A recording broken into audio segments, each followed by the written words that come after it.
ওম নমো ভগবতে বাসুদেবায়। জয় শ্রীকৃষ্ণ। রাধে রাধে।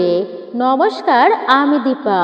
দেশ ও দেশের বাইরে থেকে যে সকল দর্শকেরা এই মুহূর্তে আপনারা ভিডিওটি অন করেছেন, সবাইকে সুস্বাগত জানাই রায়কিশোরী দীপা তথা সনাতন ধর্মীয় তথ্যমূলক চ্যানেলে। সকলে কেমন আছেন? নিশ্চয়ই ঈশ্বরের অশেষ কৃপায় সকলে ভালো আছেন, সুস্থ আছেন। আজকের ভিডিওটি রয়েছে জ্যৈষ্ঠ মাস শেষ হবার পর পড়েছে আষাঢ় মাস। 2026 সালে আষাঢ় মাস শুরু হয়েছে 16ই জুন মঙ্গলবার, আর এই আষাঢ় মাস চলবে 17ই জুলাই শুক্রবার পর্যন্ত।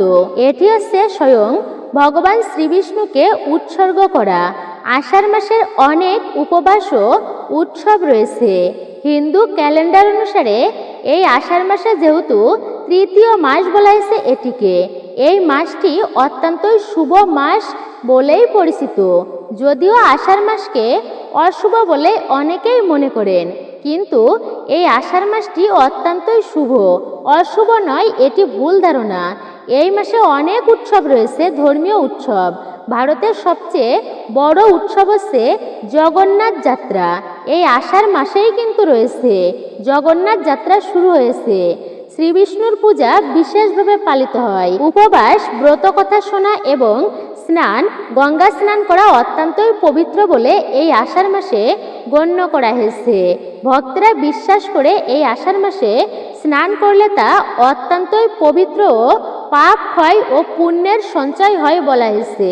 যেহেতু এই আষাঢ় মাসে দশহরা রয়েছে, আর এই দশহরায় গঙ্গা স্নান হয়। আবার এই আষাঢ় মাসেই পালিত হচ্ছে অম্বুবাসী। এই আষাঢ় মাসে রয়েছে জামাই ষষ্ঠী ব্রত। হিন্দু বিশ্বাস অনুযায়ী এই সময় শুরু হয় চাতুর্মাস্য, তাই অবশ্যই আপনারা শ্রবণ করবেন এই আষাঢ় মাসে। হ্যাঁ, এই আষাঢ় মাসে কোন কোন খাবার আপনারা একেবারে গ্রহণ করবেন না। আষাঢ় মাস চলাকালীন যদি আপনারা বাড়িতে এই 5টি কাজ করতে পারেন, তা অত্যন্তই শুভ হবে শুধুমাত্র আপনাদের জন্য। আষাঢ় মাসে কোন কোন পবিত্র উৎসব পালিত হচ্ছে আপনারা ভক্তি ও ভালোবাসার সহিত শ্রবণ করবেন আজকের ভিডিওটি শুরু থেকে শেষ পর্যন্ত। আর আপনি যদি আমাদের চ্যানেলের নতুন দর্শক হয়ে থাকেন, বিনীত অনুরোধ করব চ্যানেলটি অবশ্যই সাবস্ক্রাইব করবেন। পাশে থাকা নোটিফিকেশন বেল আইকনটি প্রেস করতে ভুলবেন না। ভিডিওতে একটি লাইক করবেন এবং কমেন্টে ভক্তি, ভালোবাসা আর শ্রদ্ধা সহকারে জয় শ্রীকৃষ্ণের জয়, জয় শ্রী বিষ্ণুর জয়, জয় মা লক্ষ্মী অথবা আপনার গুরুদেবের নামটি অবশ্যই একটি বারের জন্য হলেও লিখে জানাবার জন্য বিনীত অনুরোধ জানাচ্ছি। একজন সনাতনী বোনকে আপনারা সাপোর্ট করবেন আমি আশা রাখছি। তাহলে চলুন প্রবেশ করি আজকের মূল ভিডিওতে। আষাঢ় মাস হলো হিন্দু ক্যালেন্ডারের চতুর্থ চন্দ্র মাস এবং এর গভীর ধর্মীয় গুরুত্ব ও তাৎপর্য রয়েছে। বিশেষ করে ভগবান শ্রীবিষ্ণু এবং সূর্য দেবতার জন্য এই মাসটি অত্যন্তই মাহাত্ম্য ও প্রিয় হচ্ছে এই মাস। বিশ্বাস করা হয় যে এই মাসে মানে এই আষাঢ় মাসে সূর্যের প্রতিদিন আপনারা যদি সূর্য দেবতাকে প্রতিদিন প্রার্থনা করে এবং তাকে জল নিবেদন করতে পারেন, তাহলে ঐশ্বরিক আশীর্বাদ এবং সুখ, শান্তি ও সমৃদ্ধি লাভ করতে পারবেন। তপস্যা, ভক্তি এবং ধর্মীয় আচার অনুষ্ঠানের উপর জোর দিয়ে বিশেষ করে পালিত হয় এই আষাঢ় মাসটি। আষাঢ় মাসে চাতুর্মাস্যের সূচনা শুরু হয় এই আষাঢ় মাস থেকেই। এমন একটি সময় যেখানে বিশেষভাবে প্রধান শুভ ঘটনাগুলো বিরত দেওয়া হয়। অর্থাৎ এই চাতুর্মাস্য থেকে কোন কোন ধরনের শুভ কাজ একদমই করা উচিত নয়। পুরাণ অনুযায়ী আষাঢ় মাসের বিভিন্ন কারণে এই মাসের তাৎপর্য রয়েছে। এই সময়কালে দেবী মাধবীকে বিল্বপত্র দিয়ে সম্মানিত করা হয় এবং নির্দিষ্ট নৈবেদ্য দিয়ে বিশেষ একটি পূজা অর্চনা করা হয়। এই মাসে পবিত্র রোহিণী অনুষ্ঠান রয়েছে, যা অত্যন্তই শুভ হবে আপনাদের জন্য। এটি চাতুর্মাস্য ব্রতের সূচনার মাস। অবশ্যই শ্রবণ করুন আষাঢ় মাস কেন এত গুরুত্বপূর্ণ। 2026 সালে আষাঢ় মাস শুরু হচ্ছে 16ই জুন মঙ্গলবার। এবং এই আষাঢ় মাস চলবে 2026 সালে 17 জুলাই শুক্রবার পর্যন্ত। এই মাসে রয়েছে দেবশয়নী একাদশী। ভগবান শ্রীহরি বিষ্ণু দিব্য নিদ্রায় প্রবেশ করেন বলে বিশ্বাস করা হয়। এই সময়কালকে চাতুর্মাস্য এই কারণেই বলা হয়েছে। চাতুর্মাস্যর সময় শুভ অনুষ্ঠান এড়িয়ে চলা হয়, তবে এটি আধ্যাত্মিক অনুশীলনের জন্য একটি শক্তিশালী সময় হিসাবে বিবেচিত। তাই যদি আপনারা এই চাতুর্মাস্য চলাকালীন দানশীলতা আত্মসংযমের কাজ করেন, এই পবিত্র সময় বহুবিধ উপকারে নিয়ে আসবে। আর এই আষাঢ় মাসেই কিন্তু অম্বুবাসী ব্রত, মাঙ্গলিক কাজকর্ম এই 3 দিন বিশেষ করে নিষিদ্ধ রয়েছে অম্বুবাসী চলাকালীন। আষাঢ় মাসের 7 তারিখে অম্বুবাসী শুরু হচ্ছে আর তার শেষ হবে 11 তারিখে বাংলায়, এবং ইংরেজিতে 22 জুন সোমবার শেষ হবে 26 জুন শুক্রবার অম্বুবাসী। অম্বুবাসীর 3 দিন ভুলেও কিন্তু নিত্যকর্ম আপনি করতে পারবেন, কিন্তু কোনো মাঙ্গলিক কর্ম করবেন না। বিবাহ, উপনয়ন, অন্নপ্রাশন, সাতভক্ষণ, নতুন কোনো জিনিস ক্রয় করার নতুন সূচনা এই সময়টাই আপনারা এড়িয়ে চলবেন। তবে ঠাকুর পূজা অবশ্যই করতে পারবেন, দূর থেকে প্রণাম করতে পারবেন। আর এই সময়ে মাতৃকা শক্তির দেবীদেরকে লাল কাপড়ে ঢেকে রাখা হয়। আপনারা এই সময়ে ঠাকুর ঘর পর্যন্ত কিন্তু বন্ধ থাকে, তাই আপনারা নিয়ম মেনেই অম্বুবাসী অবশ্যই পালন করবেন। বিধবা নারীরা, ব্রহ্মচারী, যোগ পুরুষ, সাধু সন্ন্যাসী ব্যক্তিরা অম্বুবাসী ব্রত পালন করেন। আষাঢ় মাসে আপনারা কি করবেন? এই মাস জুড়ে আপনারা প্রার্থনা করবেন। তার আশীর্বাদ লাভের জন্য ভক্তিমূলক কর্মকাণ্ডে অবশ্যই আপনারা অংশগ্রহণ করবেন শ্রীহরি বিষ্ণুর আশীর্বাদ লাভের জন্য। বিশেষ করে মনে রাখবেন, এই শুভ দিনগুলো অর্থাৎ আষাঢ় মাসে যে শুভ দিন রয়েছে তা হচ্ছে আষাঢ় মাসের কৃষ্ণপক্ষে যে একাদশী রয়েছে এবং আষাঢ় মাসের শুক্লপক্ষের একাদশী রয়েছে, তা অবশ্যই আপনারা ভক্তির সহিত সেই একাদশী ব্রতগুলি কিন্তু পালন করতে একদমই ভুলবেন না। এই শুভ দিনে শ্রীহরি বিষ্ণু ও মা লক্ষ্মীর পূজা অর্চনা করতে ভুলবেন না। এতে সমস্ত দারিদ্রতা পর্যন্ত দূরীভূত হবে, মোক্ষ প্রাপ্তি হবে। এটি একটি গুরুত্বপূর্ণ উপবাস বলা হয়েছে একাদশীর উপবাসকে। আর অবশ্যই আপনারা বিশেষ করে এই আষাঢ় মাসে তুলসী গাছের পূজা অর্চনা বিশেষ করে কয়েকটা দিনে আপনারা করবেন না। আর অবশ্যই আষাঢ় মাসে আপনারা বিশেষ করে এই কয়েকদিন তুলসী গাছে জল অর্পণ করবেন না। আর তা হচ্ছে আপনারা একাদশীর দিন রবিবার, অমাবস্যা, পূর্ণিমা, সূর্যগ্রহণ, চন্দ্রগ্রহণ যদি পড়ে, তাহলে এই কয়েকদিনে আপনারা আষাঢ় মাসের তুলসীতে জল অর্পণ করবেন না। অবশ্যই মনে রাখবেন, এটি করলে মা তুলসী মহারানী লক্ষ্মী দেবী রুষ্ট হতে পারেন আপনার উপর। তার ব্রত পর্যন্ত ভঙ্গ হয়ে যায়, যা শ্রীহরি বিষ্ণুর জন্য যে ব্রত তিনি নির্জলাভাবে পালন করেন। তাই এই সময়টা তাকে বিরক্ত করা একদমই কিন্তু উচিত নয়। আপনারা বিশেষ অপবিত্র অবস্থায় তুলসী গাছ স্পর্শ করবেন না, দূর থেকে প্রণাম করবেন এবং তুলসী গাছে আপনারা সেই সময়ে জল অর্পণ করবেন না। মাথায় তেল দিয়ে তুলসী গাছ আপনারা স্পর্শ করবেন না, জল অর্পণ করবেন না। অবশ্যই মনে রাখবেন, মধ্যাহ্নকালীন আপনারা তুলসী পত্র ছিঁড়বেনও না। আপনারা সন্ধ্যার পর তুলসী পত্র ছিঁড়বেন না এবং জল দেওয়ার জন্য প্রভাতকালকেই উত্তম বলা হয়েছে। আবার এই সময়ে তুলসী গাছের আপনারা পূজা অর্চনা করবেন, যা এই ব্রতের অপরিহার্য অংশ বলেই উল্লেখিত আছে। তুলসীর পূজা অর্চনা অসম্পূর্ণ যদি থাকে তাহলে কিন্তু আপনারই অমঙ্গল হবে। দ্বিতীয় উৎসব রয়েছে যে এই আষাঢ় মাসে জগন্নাথের রথযাত্রা কিন্তু ভারতের সবচেয়ে পবিত্রতম এবং সর্বশ্রেষ্ঠ। শুধুমাত্র ভারতেরই নয়, এখন সারা দেশে এটি পালিত হয় জগন্নাথ দেবের রথযাত্রা। আপনারা অবশ্যই সেই দিনটি ভক্তিতেই পালন করবেন। আষাঢ় মাসেই শুরু হচ্ছে জগন্নাথ দেবের রথযাত্রা। লক্ষ লক্ষ ভক্তের আগমন হয় সেখানে। তাই এই শুভ দিনে আপনারা বাড়িতে জগন্নাথ দেবের পূজা অর্চনা করতে পারেন, তা খুবই শুভ হবে আপনাদের জন্য। আষাঢ় মাসের একাদশী দেবশয়নী একাদশী। আপনারা অবশ্যই এই একাদশী ব্রতটি পালন করবেন। এই দিনটি ভগবান বিষ্ণুর 4 মাস ব্যাপী মহাজাগতিক নিদ্রা অর্থাৎ যোগ নিদ্রার সূচনা করে। দেবশয়নী একাদশী পর্যন্ত শুভ কার্যকলাপ শুরু থেকে বিরত থাকে, যা চতুর্মাসের সমাপ্তি। পরবর্তী আষাঢ় মাসের পূর্ণিমা যা রয়েছে আপনারা তা পালন করবেন আষাঢ় মাসে। এই পূর্ণিমা পালন করা কিন্তু অত্যন্তই পবিত্র, গুরু পূর্ণিমা এটি। তাই আপনারা বিশেষ করে এই পূর্ণিমা পালন করবেন, সংকল্প গ্রহণ করবেন। ঋষি বেদব্যাসের সম্মানের জন্য ব্যাস পূজা করা হয় এই দিনে। যদি ভগবান বিষ্ণুর পূজা অর্চনা আপনারা করতে পারেন তা খুবই মঙ্গলের হবে আপনাদের জন্য। ভগবান বিষ্ণুর পূজার পাশাপাশি মা লক্ষ্মীর পূজা করবেন এই শুভ দিনে। আর অবশ্যই জগন্নাথ দেবের পূজা অর্চনা করতে ভুলবেন না। কিন্তু বিশেষ করে আপনারা মনে রাখবেন, আপনারা সনাতনী হিন্দুরা এই মাসটি আপনারা বিশেষ করে উদযাপন করতে ভুলবেন না। আপনারা অবশ্যই এই যে আষাঢ় মাসের কয়েকটা দিন অত্যন্ত শুভ যা উল্লেখ করা হলো, সেই দিনগুলোতে আপনারা কিন্তু ভুল করেও বাড়ি থেকে অনেক কিছু আছে যা আপনারা কাউকে অর্পণ করবেন না, বিশেষ করে আপনারা কাউকে দেবেন না। ঝাড়ু বা ঝাঁটা ভুলেও কিন্তু এই দিনে বাড়ি থেকে অপর ব্যক্তিকে দেবেন না। আর এই শুভ দিনে মানে যে একাদশী ব্রত রয়েছে দুইটি, সেই দিনে কিন্তু কাউকে অন্ন দান করবেন না। আপনি অন্যান্য কিছু দান করতে পারেন, কিন্তু একাদশী ব্রতের দিনে ভুলেও কাউকে অন্ন দেবেন না। আর আপনি সন্ধ্যার পরে আষাঢ় মাসে কাউকে ভুলেও সাদা জিনিস অর্পণ করবেন না। অবশ্যই মনে রাখবেন, পচা বাসি খাবার কাউকে দেবেন না।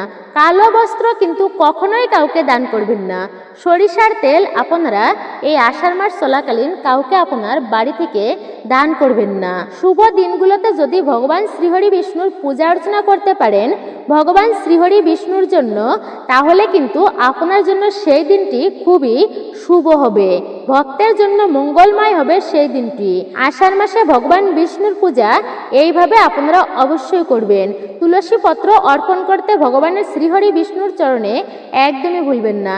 যদি পারেন তাহলে আষাঢ় মাসে আপনারা ভগবান শ্রীহরির গলদেশে 108টি তুলসী পত্রের একটি মালা তৈরি করবেন। তবে তুলসী পত্রের মালা তৈরি করবেন তা বোটাতে বোটাতে সংযোগ রেখে। এখানে কিন্তু তুলসী পত্র আপনারা ছিদ্র করবেন না।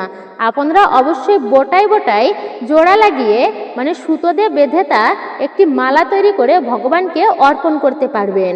আষাঢ় মাসে শ্রীহরি বিষ্ণুর পূজা এইভাবে করবেন। তাকে একটি ঘিয়ের প্রদীপ অবশ্যই অর্পণ করবেন এবং হলুদ পুষ্প নিবেদন করতে ভুলবেন না। এই মাসটি ভগবান বিষ্ণুর কিন্তু পূজার বিশেষ ফলদায়ক দেয় এই মাসে, তা অত্যন্তই পুণ্যদায়ক। আপনি একটুকু ভক্তির মাধ্যমে আপনি অসীম কৃপা লাভ করতে পারবেন। আষাঢ় মাসের দিনগুলোতে বিশেষ করে শুদ্ধ মনে ভক্তি মনে পূজা অর্চনা করলে বিশেষ ফল পাওয়া যায়। শ্রীহরি বিষ্ণুর পূজা অর্চনা এই দিনে করলে উপকার পাওয়া যায়। কিন্তু মনে রাখবেন, বিষ্ণুর পূজার জন্য একটি পরিষ্কার স্থান এবং বিষ্ণুর মূর্তি, ফুল, ফল, জল, ধূপ নৈবেদ্য দিয়ে পূজা অর্চনা করতে হবে। বিষ্ণুর মন্ত্র জপ করতে হবে, ভক্তি ভরে প্রার্থনা করতে হবে আষাঢ় মাস চলমান। যদি আপনারা এই নিয়ম মেনে বিষ্ণু পূজা অর্চনা করতে পারেন তা খুবই মঙ্গলের হবে আপনার জন্য। প্রথমত চন্দন এবং কুমকুম লাগাবেন শ্রীহরি বিষ্ণুর কপালে।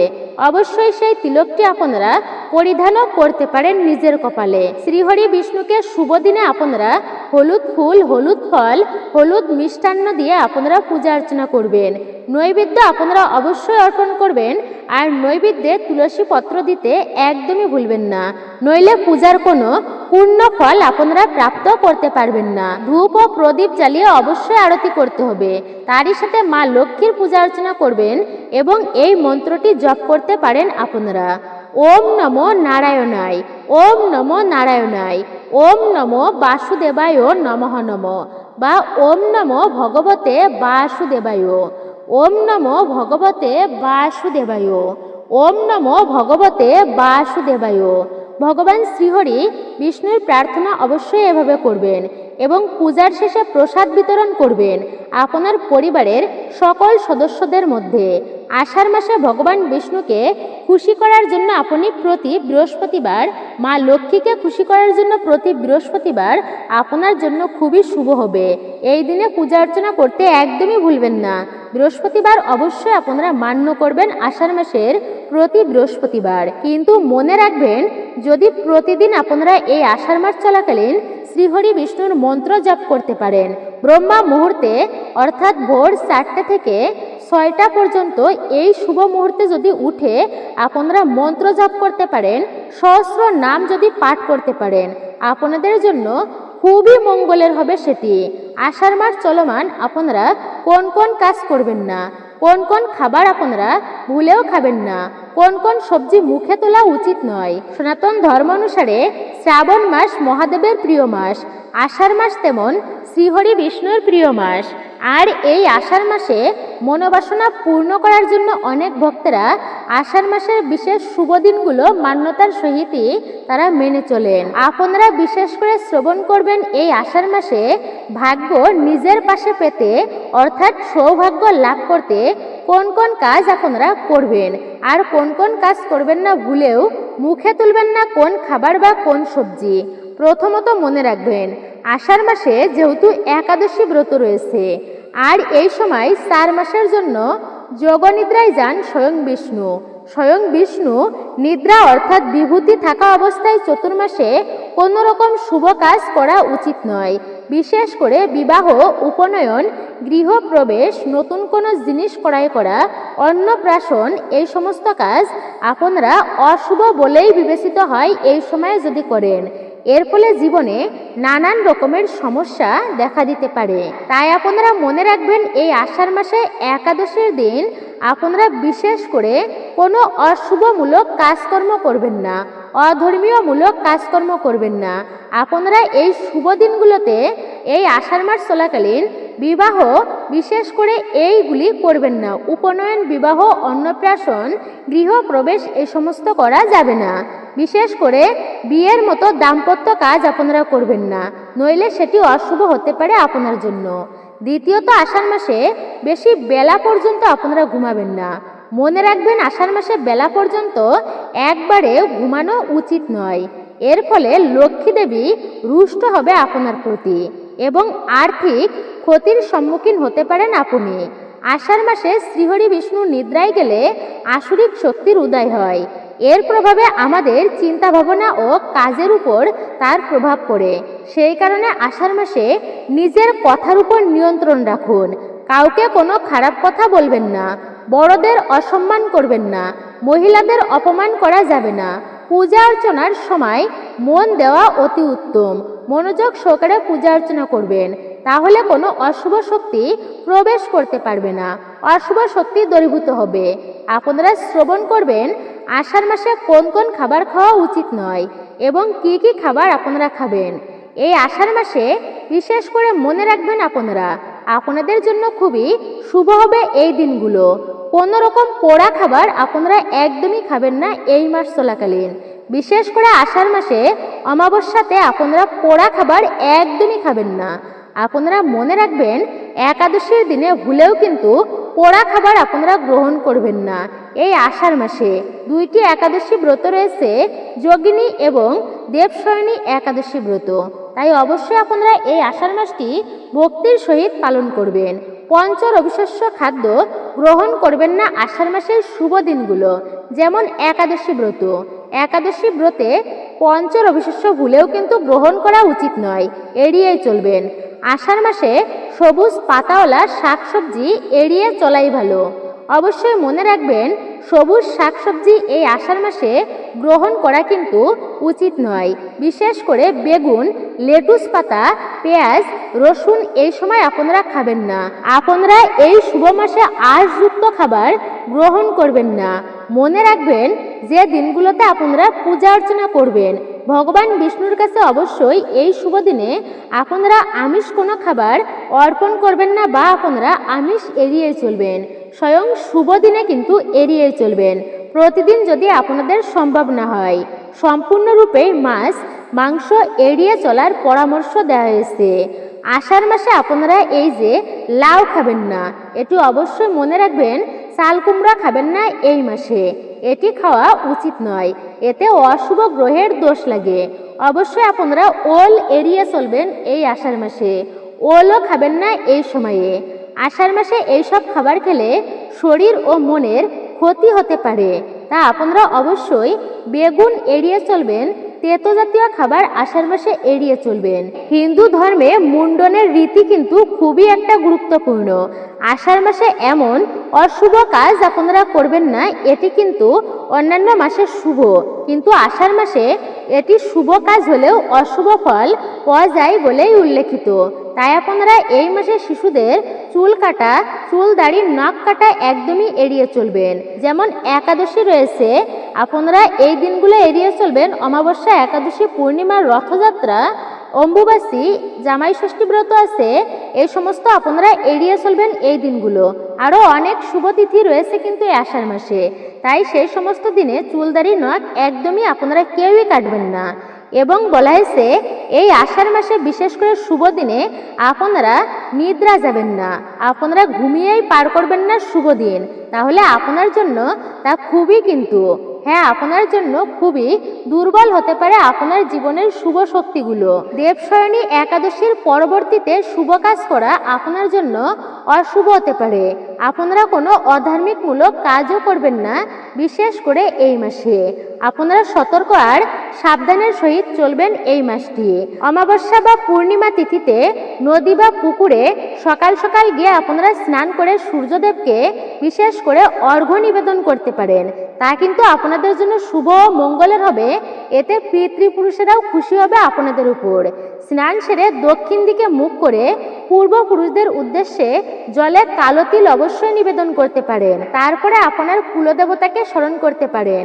এরপর পূর্বপুরুষকে স্মরণ করে সাধ্যমতো দান দক্ষিণা এবং ধ্যান করবেন আপনারা এই মাস চলাকালীন।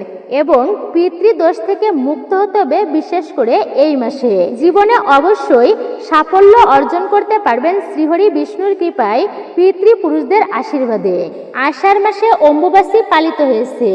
কথায় আছে কিসের বার কিসের তিথি, আষাঢ়ের 7 তারিখেই অম্বুবাসী।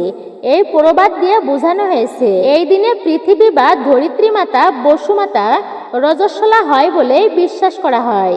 তাই অবশ্যই আপনারা মনে রাখবেন এই আষাঢ় মাসের 7 তারিখ থেকে অম্বুবাসী পালিত হচ্ছে 11 তারিখ পর্যন্ত 2026 সালে।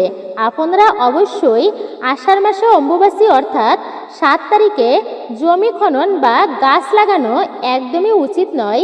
অম্বুবাসীর তিথি চলাকালীন বিবাহ, গৃহপ্রবেশ, উপনয়নের মতো শুভ কাজগুলো এড়িয়ে চলবেন। নতুন ফসল বীজ বপন করা আপনারা এড়িয়ে চলবেন। কোনো গুরুত্বপূর্ণ সিদ্ধান্ত বা নতুন কাজ, শুভ কাজ করা থেকে আপনারা বিরত থাকবেন। আষাঢ় মাসের 7 তারিখে অম্বুবাসী শুরু হচ্ছে, তার 3 দিন পালিত হবে। অন্যদিকে পূজা অর্চনা, গুরুদেবের পূজা অর্চনা করা যেতে পারে, কিন্তু বিশেষ করে এই সময় দেবীর পূজা অর্চনা আপনারা এড়িয়েই চলবেন। আম, দুধ ইত্যাদি ফল, দুগ্ধজাতীয় খাবার আপনারা সেবন করবেন।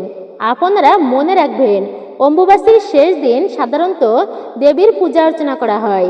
গৃহস্থলীর জিনিসপত্র, কাপড় ইত্যাদি আপনারা ধুয়ে পরিষ্কার করবেন। বিছানাপত্র এই অম্বুবাসীর শেষ দিন আপনারা অবশ্যই তা পরিষ্কার পরিচ্ছন্ন করবেন।